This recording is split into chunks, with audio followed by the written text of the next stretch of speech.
Ils sont en recul, mais encore trop nombreux aux yeux des forces de police et de ceux qui le subissent, évidemment. Eux, ce sont les cambriolages. À Neuchâtel, par exemple, qui est le 3e canton de Suisse le plus touché, la police a décidé de lancer une vaste campagne de prévention qui associe en un réseau de partenaires, et c'est ça qui est aussi original, tous les acteurs concernés par le problème, des gérants d'immeubles aux assureurs, en passant aussi par les architectes. Alors, il y a aussi un site internet à la clé, une carte interactive des cambriolages baptisée Météo Crime. Notre invité ce matin est le chef de la police judiciaire du canton de Neuchâtel, Olivier Guégnat. Bonjour. Bonjour. Merci d'être avec nous. Nouvelle campagne de prévention, je l'ai dit, assez originale avec ce site, cette carte interactive à la clé. Alors que les cambriolages baissent, est-ce qu'il n'y a pas un petit paradoxe de relancer une nouvelle campagne ? Non, il n'y a pas de paradoxe. C'est que nous jugeons effectivement qu'ils sont encore trop nombreux. Effectivement, ils ont passé du simple au double en 5 ans. Donc on avait environ 300 cambriolages d'appartements dans les années 2010. Aujourd'hui, oui, on est monté à plus de 600, maintenant on est à 530. Cette année s'annonce aussi dans une légère baisse, donc la tendance continue. Mais ça ne veut pas dire qu'on doit rester inactif. Donc comment on explique ces fluctuations, justement ? On est monté au double, puis on redescend. Mais elles sont conjoncturelles. La criminalité fluctue. Il y a aussi pas mal de cambrioleurs qui ont été identifiés. On a un taux d'élucidation qui est très élevé à Neuchâtel. Mais on s'est rendu compte qu'on ne veut pas porter seul le fardeau finalement de la diminution. On ne peut pas porter seul ce fardeau. Donc on s'est dit qu'on va associer les partenaires. Pourquoi on a fait cette démarche ? C'est qu'on a l'expérience de l'horlogerie. Vous vous souvenez qu'il y avait pas mal de cambriolages chez les horlogers. On a encore eu cet été d'ailleurs au château oui, il y en a encore de la Chaux-de-Fonds. Là on est dans un musée, mais ils sont aussi musée. Associés évidemment. On a créé un forum avec eux, qu'on a nommé Tourbillon. Donc on les a rendus finalement captifs d'échanges d'informations, mais aussi de prise de mesures, d'analyse de situation, d'analyse de risque, d'informations sur les enquêtes en cours, bien évidemment, sans trahir le secret professionnel, mais on les a fédérés. Et aujourd'hui, on a un net recul. Donc on s'est dit, on va faire la même chose avec les cambriolages. J'ai déjà réuni d'ailleurs les assureurs, les gérants, les propriétaires. Tout le monde a joué le jeu, c'était facile de les convaincre de s'associer. Alors ils sont venus bien plus nombreux que prévu. C'est ça, vous avez eu trop de succès. On a eu un beau succès, ils l'ont dit, ils l'ont écrit d'ailleurs, ils nous remercient de l'initiative.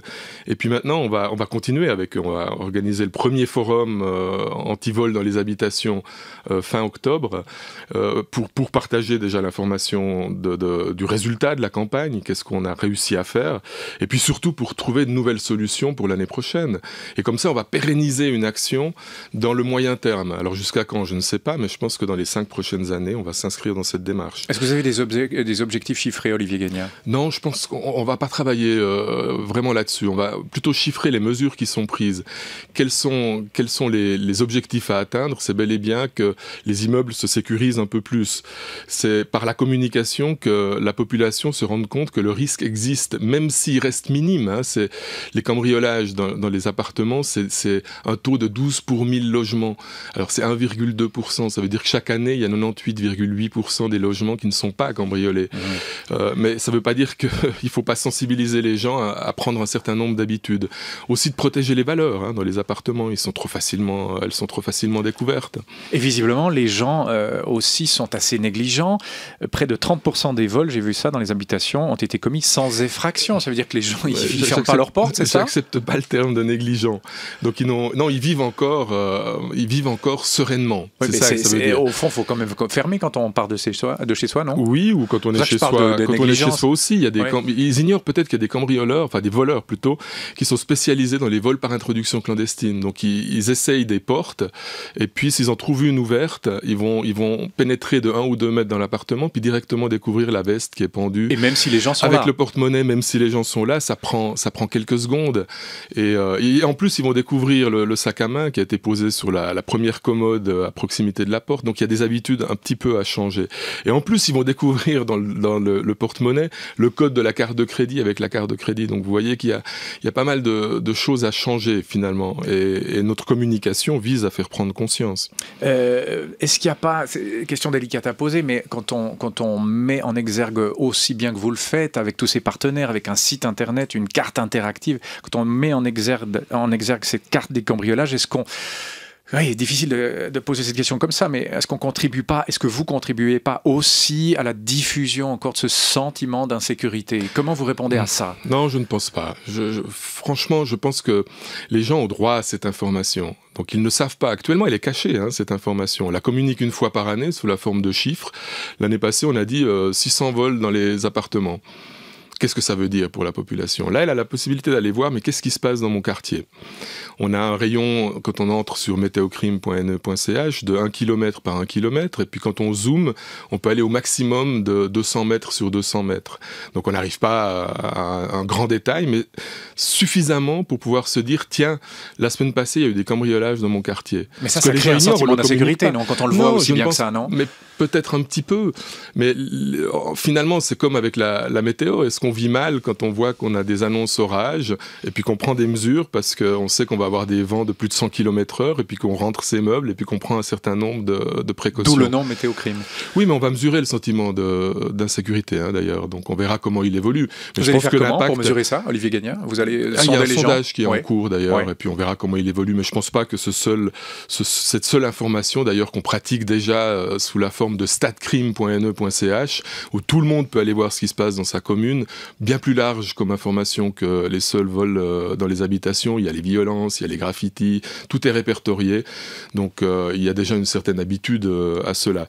Là, on a une plateforme mobile en plus. On peut l'avoir sur son smartphone. Elle est assez intuitive comme ça, presque ludique en quelque sorte. Et je pense qu'elle a déjà un certain succès, parce que j'ai vu que les serveurs du service de l'information du territoire neuchâtelois qui a développé ce logiciel étaient surchargés hier. Donc, ils vont l'être encore plus après cette émission, on l'imagine. J'espère, c'est le but. On a déjà des effets concrets de cette mise en place de ce nouveau système entre partenaires ou c'est trop tôt? Alors oui. Alors on leur a demandé de nous faire des propositions. Donc aux assureurs, qu'est-ce que vous êtes prêts à faire? Alors ils vont contribuer à faire passer l'information par les brochures, les flyers que nous avons élaborés. Mais ils vont faire plus que ça. Ils vont aussi s'engager à changer des cylindres de porte, par exemple, qui étaient facilement cassables, en cylindres sécurisés, en finançant finalement une partie, tout ou partie de ces changements par rapport à des initiatives de locataires ou de propriétaires et de gérants. Notre idée, c'est de faire un diagnostic aussi de sécurité. Les intervenants sur les vols vont faire un petit diagnostic qui nous servira à mettre en lien les gérants, les propriétaires et les assureurs. De dire, là, on a détecté un problème, qu'est-ce que vous en pensez et qu'est-ce que vous êtes prêts à faire? Et nous allons faire ce rôle de catalyseur, finalement, de prise d'initiative, plutôt que la passivité. Oui, plutôt que la passivité et le manque d'information, là, vous jouez vraiment le réseau et la transparence à fond. Au fond, quand on vous écoute, ça se passe à Neuchâtel, on se dit que cette expérience devrait être élargie à l'ensemble du territoire suisse. Vous en avez parlé avec vos collègues, c'est possible, c'est en route peut-être? Oui, les chargés de prévention ont un réseau, bien évidemment, mais en Suisse, là on parle d'un logiciel informatique, il est directement lié à notre base de données de police, donc on n'a rien à faire pour pouvoir... il vit tout seul, c'est à peu près ça que je suis en train de dire. On pourrait le vendre, entre guillemets, aux autres polices et aux autres cantons? Il est difficilement généralisable, et puis tout le monde a un peu sa culture qui lui est propre par rapport à l'approche de la prévention. Il est extrêmement difficile en Suisse de se fédérer autour d'un projet. Alors quelques cantons peuvent être intéressés, il est à disposition, l'expérience évidemment va être partagée entre les chargés de prévention des cantons romans en tous les cas dans notre concordat, mais peut-être plus largement on verra quel est notre bilan finalement, et puis c'est peut-être le succès de l'initiative qui va encourager des mesures similaires. Oui, parce que je posais la question, Olivier Gagnaire, parce que les cambrioleurs sont itinérants, ils ne se contentent pas d'un canton, donc là aussi il faudrait pouvoir mettre en réseau toutes ces informations, non? Une sorte d'Interpol à la Suisse, non? Mais si je puis dire, un Trapol. Oui, mais c'est un rêve. C'est toujours un rêve, mais ce sera jamais une réalité. Mais c'est extrêmement difficile de mettre d'accord 27 partenaires avec la Confédération autour de la table. Chacun a un peu son opinion, veut prendre le lead, c'est l'idée de l'autre. Bref, il y a des petites susceptibilités non, on a comme des plateformes. Oui, non, des petites concurrences cantonales. Non, il n'y a pas de concurrence, mais il y a des identités qui sont relativement fortes. Et puis le fédéralisme est construit là-dessus. Il est construit sur des identités qui sont quand même assez différentes par rapport aux approches, par rapport aux sensibilités. Et il faut respecter cela. Je pense que ça fait partie de notre décorum suisse. Par contre, c'est un frein aussi à l'efficacité. Mais qu'est-ce qu'on peut faire alors pour essayer de desserrer un peu le frein à main? là, Olivier Guégnat. Mais on prend ce chemin. Hein. On a l'harmonisation de l'informatique police. On a un énorme méga projet au niveau national. C'est quelque chose d'important qui va transformer le paysage de l'informatique suisse. Et là-dedans, il y a plein de projets qui y sont inscrits, avec plus ou moins des degrés de priorité, avec des modes de financement où chacun peut aller s'inscrire ou ne pas s'inscrire, avec un certain nombre de libertés.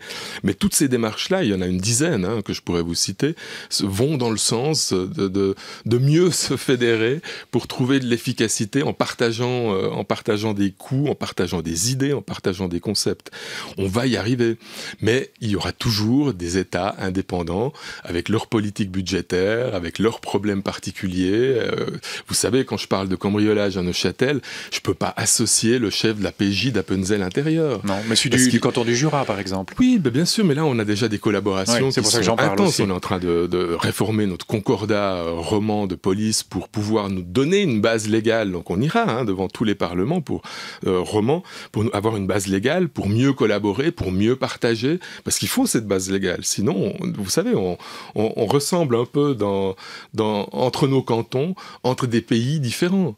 Parce que chacun a son autonomie, chacun a son gouvernement, chacun a sa législation. Oui, des États, vous avez rappelé le terme, ce sont des États et des cantons aussi. À propos des cambrioleurs, leur profil, ce sont toujours, pour le canton de Neuchâtel, qui est un canton limitrophe, des bandes qui viennent en majorité de la France voisine, ou ça a changé ?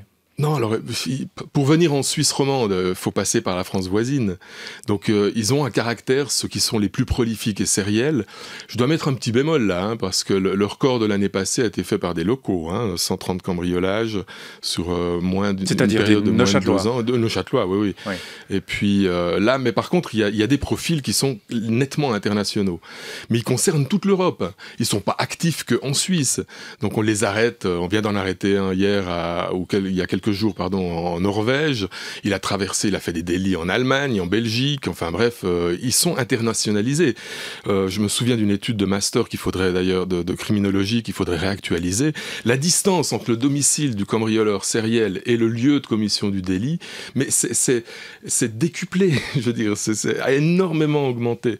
Et aujourd'hui, ils travaillent à l'échelle européenne, pratiquement tous. Donc pour pénétrer en Suisse, oui, il y a la voie de la France, mais ça ne veut pas dire que ce sont que des Français qui viennent en Suisse, ils sont d'ailleurs minoritaires. Oui, d'où l'importance de travailler en réseau, y compris, pourquoi pas un peu plus qu'on le fait maintenant en Suisse. On accentue le travail sur un plan européen, et c'est bel et bien là que la Suisse trouve son salut. Donc dans l'efficacité européenne, et j'en ai pour preuve toutes les arrestations, et les facilitations maintenant à pouvoir comparer un ADN prélevé sur un cambriolage en Suisse directement dans toute l'Europe. On fait des arrestations au Monténégro, en Roumanie, enfin un peu partout, et les États collaborent de plus en plus. Il y a des accords que la Suisse signe. Enfin, je veux dire, on suit le bon chemin. Tiens, puisqu'on y est, en 30 secondes, Olivier Guégnat, il n'y a pas de changement depuis le 9 février 2014 entre les polices. Ça n'a pas atteint le domaine policier et la coopération? Non. Mais la coopération, elle se décide sur un plan fédéral. C'est toute l'activité des affaires étrangères, des affaires juridiques aussi, pour mettre au point les accords. On attend avec impatience la matérialisation des accords de Prüm, qui vont nous permettre de partager nos bases de données, en quelque sorte, par rapport... Là, on trouve une efficacité gigantesque. On renforce les collaborations avec Europol. Ça n'a pas changé depuis le 9 février, ça? Il n'y a pas des pays qui vous montrent un peu grise mine? Non, je pense pas. Sur un plan judiciaire, la collaboration se fait sur des accords qui n'ont rien à voir avec cette votation.